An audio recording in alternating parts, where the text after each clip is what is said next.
যে বনি ইসরাইলের মধ্যে এক লোক ৯৯টা খুন করছিল। কয়টা খুন করছিল? ৯৯টা খুন করার পরে তার মনের মধ্যে অনুশোচনা জাগ্রত হয়েছে যে হায় হায়, ৯৯টা মানুষ খুন করলাম, নিরপরাধ মানুষ, আমার কি উপায় হবে? আমার যদি এখন মৃত্যু হয়ে যায় তাহলে তো আমার জাহান্নাম ছাড়া উপায় হবে না। এই চিন্তা করে সে নিজের মধ্যে নিজে একটা পেরেশানির মধ্যে ভুগতেছে, হায় হায়, আমার যদি এখন মৃত্যু হয়ে যায় আমার কি অবস্থা হবে? মুহতারাম বন্ধু, পেরেশানির মধ্যে পড়ে গিয়ে এই আল্লাহর বান্দা রাত্রি যাপন করতেছে, দিন পাঠ করতেছে, কোথায় গেলে আমায় মাপ পাবো, কার কাছে গেলে আমি ক্ষমার আশা পাবো, চিন্তা করতেছে। কারণ কোনো বান্দা তার মনের মধ্যে যখন ঈমান জাগ্রত হয়ে যায়, আল্লাহ পাক রব্বুল আলামিনের স্মরণ তার যখন জাগ্রত হয়ে যায়, ওই ব্যক্তিটার ঈমান বাড়তে থাকে। আল্লাহ পাক রব্বুল আলামিন বলেন, ইন্নামাল মুমিনুনা আল্লাযীনা ইযা যুকিরাল্লাহ ওয়াজিলাত কুলুবুহুম ওয়া ইযা তুলিয়াত আলাইহিম আয়াতুহু যাদাতহুম ঈমানা। ইন্নামাল মুমিনুনা আল্লাযীনা ইযা যুকিরাল্লাহ, আল্লাহ পাক রব্বুল আলামিন বলেন, মুমিন তো ওই সমস্ত বান্দারা যখন তাদের সামনে আল্লাহ পাক রব্বুল আলামিনের স্মরণ করা হয়, যখন তাদের অন্তরের মধ্যে আল্লাহর নাম স্মরণ হয়ে যায়, ওয়াজিলাত কুলুবুহুম, তাদের অন্তর প্রকম্পিত হয়ে যায়। এই বান্দা বারবার চিন্তা করতেছে, কোথায় গেলে আমার মাপ পাবে, কোথায় গেলে আমার মাপ হবে, কোথায় গেলে আমি মাপ পাবো।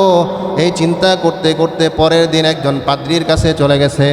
পাদ্রীর কাছে চলে যাওয়ার পরে তাকে ডাক দিয়ে বলে, হে বান্দা, আমি তো ৯৯টা খুন করেছি, আমার কি মাফ হবে কিনা? তার ইলম কম ছিল, ইবাদত গুজার ছিল, কিন্তু কোরআন হাদিস সম্পর্কে বা ওহির জ্ঞান তার কম থাকার কারণে সে ডাক দিয়ে বলে, হে বান্দা, তুমি তো ৯৯টা খুন করেছ, আল্লাহ পাক রব্বুল আলামিন তোমাকে মাফ করবে না। ৯৯টা খুন করছে, এরপরেও আবার আল্লাহ পাক রব্বুল আলামিনের কাছে মাফের আশা করো, আল্লাহ তোমাকে কখনোই মাফ করবে না। যখন এই কথা বলছে তখন বলতেছে যে ৯৯টা যেহেতু করছে, আর একটা করলে আর কি এমন ক্ষতি হবে, তাকেও শেষ করে দিছে। যে ক্ষমা যেহেতু পাওয়া যাবেই না, তাহলে আর ৯৯টা খুন করে লাভ কি, ১০০টাই পূর্ণ করি, একেবারে সেঞ্চুরি পূর্ণ করে ফেলছে।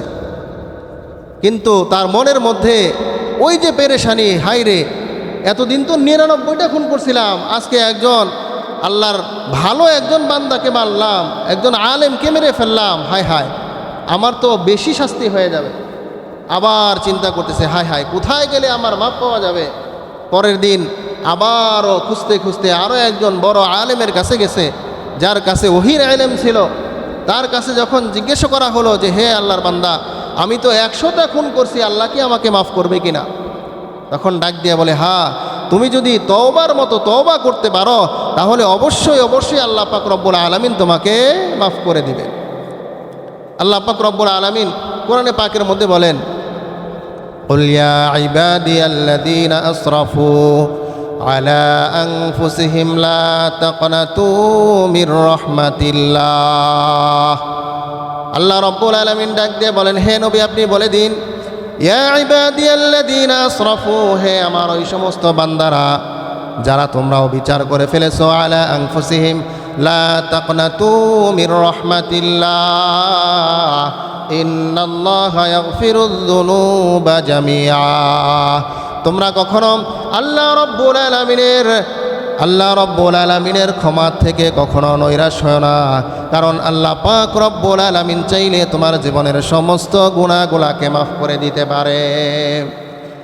ওই আল্লাহর ওলি এই ১০০ জন খুন করা লোককে ডাক দিয়ে বলে, তুমি যদি অমুক এলাকায় যাইতে পারো, যে এলাকার মধ্যে নেককার বান্দারা বাস করে, ওই এলাকায় যাইতে যদি পারো তাহলে অবশ্যই অবশ্যই তোমাকে আল্লাহ পাক রব্বুল আলামিন মাফ করে দিবে। তুমি যে এলাকার মধ্যে আছো এই এলাকাটা গুনাহ মুক্ত এলাকা নয়, এই এলাকার মানুষেরা সকলেই গুনাহগার। সুতরাং তোমাকে এমন একটা গ্রামে যেতে হবে, এমন একটা এলাকায় যেতে হবে যে এলাকার মধ্যে আল্লাহর ওলিরা বাস করে, আল্লাহর নেককার বান্দারা বাস করে।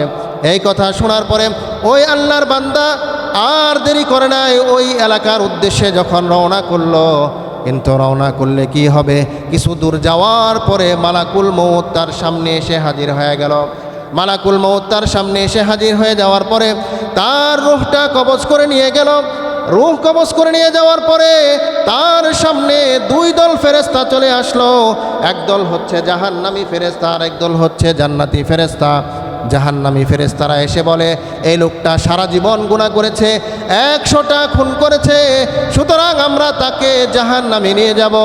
আর যারা জান্নাতি ফেরেশতা তারা বলে, এই বান্দাটা তওবা করার জন্য বের হয়েছিল, আমরা তাকে জাহান্নামে নিতে দিব না, তাকে আমরা জান্নাতে নিয়ে যাব। দুই দল ফেরেশতার মধ্যে প্রতিযোগিতা শুরু হয়ে গেল যে এই বান্দার আত্মাটা কোথায় নিয়ে যাবে। আল্লাহ পাক রব্বুল আলামিন তৃতীয় আরেক দল ফেরেশতা পাঠাইয়া দিল যে, হে ফেরেশতারা যাও, ওই যে দুই দল ফেরেশতার মধ্যে ঝগড়া লাগছে, তোমরা যাইয়া তাদের ঝগড়াটা মিটাইয়া দাও। কিভাবে মিটাইয়া দিবে? তাদেরকে বলল যে এই যে লোকটা, সে যে তার বাড়ি থেকে রওনা করেছিল, রওনা করার পরে সে কি যেদিকে যাইতেছিল ভালো মানুষদের গ্রামের দিকে, ওই রাস্তা কি ও বেশি অতিক্রম করেছে, নাকি সে তার গ্রাম থেকে যে রাস্তাটা রওনা করেছিল সে তার গ্রামের দিকে বেশি আছে? ফেরেশতারা মেপে দেখে যে সে তার যে গ্রাম থেকে রওনা করেছিল ওই জায়গা সে পার হইতে পারে নাই, বরং সে ওই খারাপ এলাকার দিকেই তার রাস্তাটা এখনও বেশি রয়ে গেছে। আল্লাহ পাক রব্বুল আলামিন যখন ওই জাহান্নামী ফেরেশতারা নিয়ে যাবে, তখন আল্লাহ তার নিজ কুদরতে, নিজ রহমতে আবার ডাক দিলেন, হে ফেরেশতারা, আবার তোমরা জমিনটাকে মাপো। আবার যখন জমিন মাপা হলো, দেখা গেল যে এখন আর যে খারাপ এলাকার রাস্তাটা ওইটা যে বাড়তি হয়ে গেছিল, এখন আর ওইটা বাড়তি নাই, বরং যে দিকে সে রওনা করছিল ওই ভালো এলাকার দিকে, ওই দিকে সে 1 বিঘত পরিমাণ অগ্রসর হয়ে গেছে। ফেরেশতারা ডাক দিয়ে বলল, হে আল্লাহ, একবার মাপলাম, দেখা গেল যে সে খারাপ এলাকার দিকেই রয়ে গেছে, আবার এখন মাপলাম, দেখা যাচ্ছে যে সে ভালো এলাকার দিকে 1 বিঘত পরিমাণ অগ্রসর হয়ে গেছে। বিষয়টা বুঝলাম না, আমরা ভুল করলাম নাকি? বিষয়টা আমাদেরকে একটু বুঝিয়ে বলেন। আল্লাহ পাক রব্বুল আলামিন বলে যে, হে ফেরেশতারা, তোমরা আগে যে মাপটা দিছিলে ওইটাও সঠিক আছে, পরে যে মাপটা দিলে এইটাও সঠিক।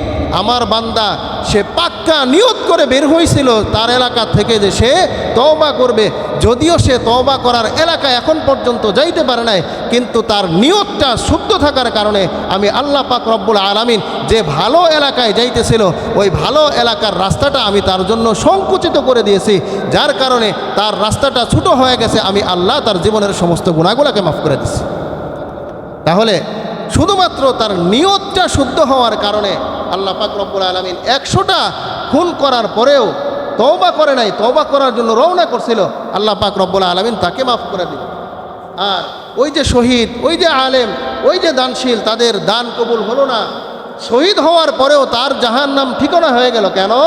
তার ইবাদত করছে তো ঠিক আছে, শহীদ হয়েছে তো ঠিক আছে, কিন্তু তার নিয়তের মধ্যে অশুদ্ধতা থাকার কারণে, তার নিয়তটা সহি না থাকার কারণে তার সমস্ত আমল বরবাদ হয়ে গিয়া তার ঠিকানাটা জাহান্নাম হয়ে গেছে। তাহলে কোরবানি আমাদেরকে শিক্ষা দেয় যে আমরা যে ইবাদতগুলাই করব, এই ইবাদতগুলোর মধ্যে আমাদের নিয়তটাকে অবশ্যই অবশ্যই সহি শুদ্ধ করতে হবে।